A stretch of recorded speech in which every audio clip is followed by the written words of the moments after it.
नमस्कार, आप भारत लोक देख रहे हैं। आइए नजर डालते हैं देश दुनिया की 10 बड़ी खबरों पर। अमरनाथ यात्रा की सुरक्षा को लेकर केंद्रीय गृह मंत्री अमित शाह की अध्यक्षता में एक बैठक हुई, जिसमें राष्ट्रीय सुरक्षा सलाहकार अजित डोभाल, जम्मू कश्मीर के उपराज्यपाल मनोज सिन्हा, सेना प्रमुख जनरल मनोज पांडे, नए सेना प्रमुख नामित लेफ्टिनेंट जनरल उपेंद्र द्विवेदी समेत कई सुरक्षा अधिकारी शामिल हुए। एनसीईआरटी किताब से बाबरी मस्जिद, हिंदुत्व की राजनीति, 2002 के दंगे और अल्पसंख्यकों से जुड़े कुछ चैप्टर हटा दिए गए हैं।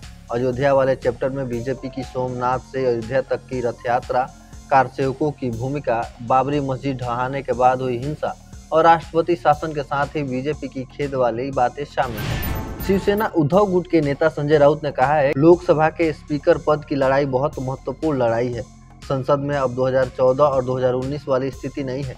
अगर राहुल गांधी बोलते हैं कि हम सरकार गिरा सकते हैं, उसका मतलब आप समझ जाइए, एनडीए की जो सरकार बनी है वो स्थिर नहीं है, कुछ भी हो सकता है। महाराष्ट्र में ईवीएम को मोबाइल से कनेक्ट करने की खबरों के बीच चुनाव आयोग की सफाई सामने आई है। चुनाव आयोग ने कहा है कि ईवीएम को अनलॉक करने के लिए ओटीपी नहीं लगता। ईवीएम डिवाइस किसी से कनेक्ट नहीं रहता, इसे हैक नहीं किया जा सकता। असम के मुख्यमंत्री हेमंत बिस्वा शर्मा ने कहा है कि जुलाई 2024 से सभी लोक सेवकों को अपनी बिजली खपत के लिए खुद भुगतान करना होगा।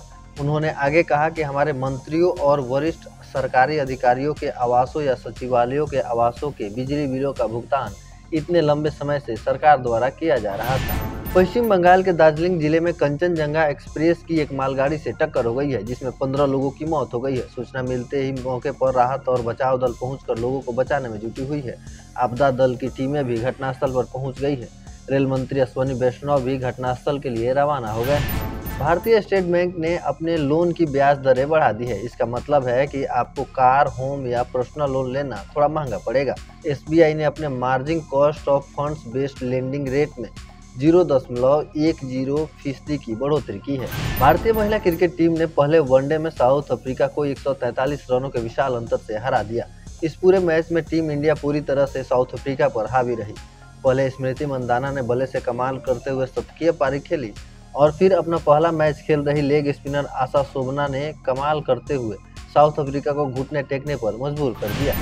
दक्षिणी चीन सागर में चीन की दादागिरी थमने का नाम नहीं ले रही है। दक्षिण चीन सागर में विवादित स्प्रेटली द्वीप समूह के पास एक चीनी जहाज और फिलीपींस के एक आपूर्ति जहाज के बीच टक्कर हो गई।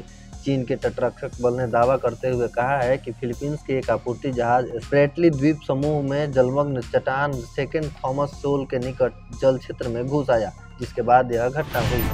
अमेरिका के पूर्व राष्ट्रपति डोनाल्ड ट्रंप ने वादा किया है कि अगर वे फिर से सत्ता में आते हैं तो अमेरिकी इतिहास का सबसे बड़ा डिपोर्टेशन अभियान चलाया जाएगा।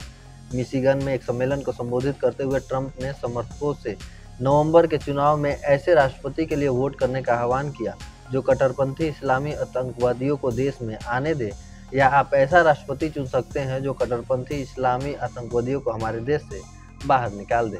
फिलहाल इस वीडियो में इतना ही। यह वीडियो आपको कैसी लगी आप हमें कमेंट करके बताएं। चैनल को आपने अभी तक सब्सक्राइब नहीं किया है तो चैनल को जरूर सब्सक्राइब करें।